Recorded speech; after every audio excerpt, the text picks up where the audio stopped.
mulheres em Lori, lugares públicos. vou te interromper aqui, porque a gente acaba de ter realmente agora a confirmação, a alta junta eleitoral da Turquia acabou de anunciar, então, essa coletiva de imprensa ao vivo acontece nesse momento. Eles acabam de confirmar, portanto, a vitória do Erdogan com 52,14% dos votos. A oposição recebeu 47,86% dos votos, com quase todos os votos contabilizados já. Portanto, acabou de acontecer essa coletiva de imprensa da alta junta eleitoral da Turquia e que garantiu essa vitória para Erdogan. Ele que agora é reeleito presidente da Turquia por mais 5 anos. Ele já tem 20 anos no poder, ganha agora mais 5 anos numa eleição apertada, uma eleição histórica para a Turquia. É a primeira vez, então, que acontece esse segundo turno. Erdogan foi para o segundo turno com oposição, mas venceu. Venceu com 52,14% dos votos contra 47,86% dos votos da oposição. A gente segue acompanhando imagens ao vivo da Turquia, na expectativa agora pela fala do presidente que foi reeleito. Aproveito aqui para voltar com o Lorival, que eu acabei te interrompendo, Lori. Queremos continuar te ouvindo, então, sobre esse impacto da reeleição de Erdogan aí na Turquia. Lori. Na verdade, não é uma surpresa, né? Principalmente a partir do resultado do primeiro turno e do domínio que ele tem sobre as instituições, né? Por exemplo, ele disse que o Kemal Kılıçdaroğlu, que foi o principal adversário dele nessa eleição, era ligado aos curdos, aos terroristas curdos, né, na expressão dele. E não há nenhuma prova disso, pelo contrário, o Kılıçdaroğlu, ele é um nacionalista, não faz sentido ele ser associado aos separatistas curdos. O Kılıçdaroğlu protestou, mas ficou por isso mesmo. Agora, imagine o contrário, se alguém fizesse qualquer tipo de denúncia, acusação grave como essa contra o Erdogan. Desapareceria, como amigos meus, fontes minhas, foram presas por muito menos do que isso na Turquia. Então, assim, é totalmente desigual o tipo de disputa e é natural, então, que o Erdogan, de uma forma ou de outra, ele, embora tenha simulado aí um processo democrático, é muito questionável se foi realmente uma eleição justa. Pode até ter sido livre, mas certamente não foi justa. Eu falava da divisão dos turcos em relação às políticas do Erdogan e falava das mulheres. Antes, na Turquia, era proibido as mulheres usarem véu nas universidades públicas, nos espaços públicos, e aquelas mais religiosas usavam perucas para cobrir o cabelo e disfarçar sem estar de véu, porque por causa dessas leis que foram colocadas pelo Kemal Atatürk, de uma divisão radical entre Estado e religião, porque os kemalistas concluíram que o Império Turco-Otomano, a Turquia, foi derrotada na Primeira Guerra Mundial por causa da intromissão da religião sobre os negócios do Estado. O Erdogan retirou esse tipo de proibição. Ele voltou a sacralizar a Hagia Sophia, a Santa Sofia, que era historicamente a maior basílica cristã do mundo. Depois se tornou uma grande mesquita quando a Turquia, o Império, foi conquistada pelos muçulmanos, e o Kemal Atatürk dessacralizou, transformou em museu, tanto que o Papa Bento esteve lá, eu cobri a saída em 2006 e não rezou lá, exatamente obedecendo à lei turca. Pois bem, o Erdogan ressacralizou a Hagia Sophia como um lugar muçulmano e aí reza lá, enfim, tem todo essa questão toda religiosa, conservadora, que em parte ajuda o Erdogan e, por outra parte, assusta e causa bastante ressentimento entre os turcos mais modernos, mais liberais. Então é uma população também bastante dividida nesse sentido, mas ele tem nas mãos as instituições.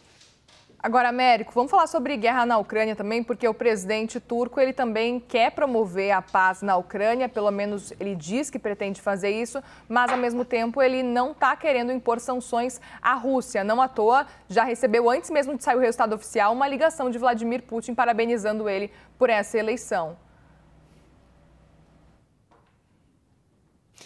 Sem dúvida, Muriel, entre todos os líderes da OTAN, a Turquia, o presidente Erdogan, é o mais próximo do presidente Putin da Rússia. Eles, como o Lorival lembrou muito bem, têm ali o mesmo pedigree, vamos dizer assim, autoritário, autocrático, né?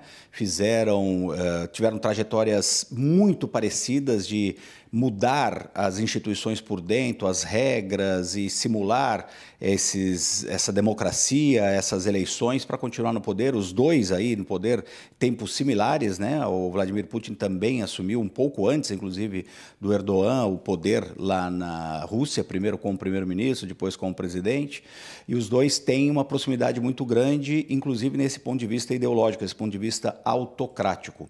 E a Turquia, como o Lorival também lembrou muito bem, já conseguiu alguns progressos com relação à eventual mediação no futuro de um processo de paz entre a Ucrânia e a Rússia. Estamos muito longe aí de qualquer processo de paz nesse momento, mas foi a Turquia, por exemplo, que o primeiro país a se oferecer para levar diplomatas e representantes dos dois governos para conversas juntas, e foi o governo da Turquia que conseguiu fazer a liberação aí da exportação dos grãos tão importantes aí da Ucrânia para alimentação no mundo inteiro. Então a Turquia está posicionada para ser um dos países-chave numa eventual mediação, por fazer parte da OTAN de um lado e por ter uma proximidade com a Rússia do outro. Agora, a guerra provavelmente vai continuar por muito tempo e nós precisamos ver como o Erdogan vai responder a essa eleição dele mesmo, não é? O que ele eventualmente pretende mudar internamente, mas no ponto de vista da política externa vai continuar muito provavelmente da forma como está. E é muito interessante que um dos pontos que o Vladimir Putin tenha usado aí ao dar os parabéns para o Erdogan tenha sido justamente a política externa. Quando um líder dá os parabéns a outro pela eleição, dificilmente eles falam de política externa. No máximo falam das relações bilaterais tão importantes. Mas o Putin quis dar um recado para o resto do mundo, dizendo, olha, os turcos estão aí reconhecendo essa política externa independente do seu governo, dando um sinal aí para o resto do mundo da aproximação com a Turquia e, eventualmente, um sinal para os grandes países de desenvolvimento também, entre eles Brasil, China, Índia e outros, de manter uma política independente, vamos dizer assim, em relação ao conflito. Mas vamos ver, porque o Erdogan tem um papel potencialmente muito importante numa negociação de paz no futuro, Muriel.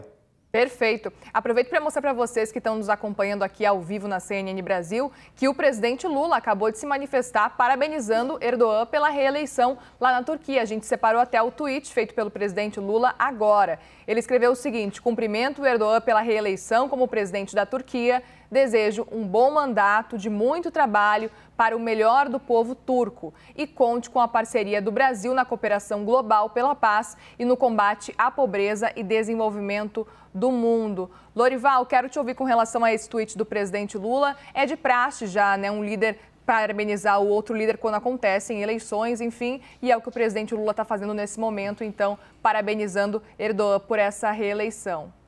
Mas eles têm uma longa história juntos, né? Perfeito. Em 2010, o Erdogan, o Lula e o então presidente ultranacionalista iraniano Mahmoud Ahmadinejad articularam uma proposta de um acordo nuclear do Irã com o Ocidente, né? Que não contemplava as preocupações dos Estados Unidos e da Europa com o destino do urânio enriquecido do Irã, tanto que a proposta foi recusada, isso em 2010.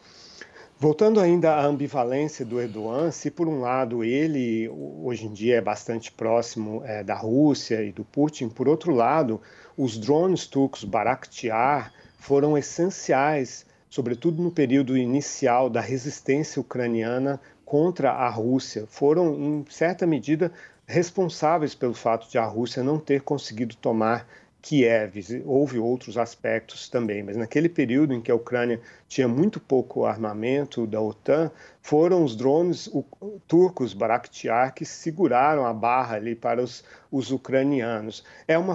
São dois irmãos que fabricam esses drones, eles são uma empresa privada, mas como é armamento, um equipamento de uso dual, como todo drone, ou quase todo drone, mas como é armamento, só foi possível fornecer para a Ucrânia com autorização do Erdogan. Então ele tem sempre essa ambivalência. Por exemplo, em relação ao Irã, ele tem sido um dos garantidores da sobrevida econômica do Irã, de forma clandestina, possibilitando ali uma troca de ouro por dólares, enfim, uma série de negociações, contrabando para o Irã resistir às sanções impostas pelos Estados Unidos e pela Europa por causa da retomada do enriquecimento do urânio, né? Então, o Erdogan ele tem toda essa ambivalência, um membro da OTAN que de um lado ajuda a Ucrânia, de outro lado é muito próximo da Rússia e de um dos seus grandes aliados nessa guerra, que é o Irã. Por outro lado, ele ajudou os radicais islâmicos na Síria, que eram sunitas e que eram adversários do Irã e do Hezbollah, percebe? E da própria Rússia, obviamente, do regime. Agora ele se reaproximou do Bashar al-Assad, o ditador sírio, do qual ele era um grande amigo antes da Primavera Árabe. Aliás, foi na Primavera Árabe que ele mudou radicalmente de posição e tentou se projetar como um líder para o mundo muçulmano, um líder islâmico, possibilitando o surgimento de grupos radicais ou ajudando nesse surgimento. E essa ambivalência toda dá poder ao Erdogan, dá um papel importante para ele. Muito bem, Américo Martins, Lorival Santana, importantíssimo ter vocês dois aqui na tarde desse domingo explicando para a gente então um pouco desse cenário externo e agora quais são os desafios, né? O que Erdogan pode enfrentar daqui para frente, não só ele, como principalmente a população turca. Obrigada aos dois pela participação, um bom trabalho também, um bom domingo para os dois. Lembrando, então, Erdogan foi reeleito lá na Turquia, acabou de sair esse resultado, foi reeleito com 52% dos votos, a oposição recebeu 47% dos votos, uma votação que aconteceu em segundo turno, faltam muito poucas urnas praticamente, não são urnas, né? Mas faltam poucos votos para serem contabilizados.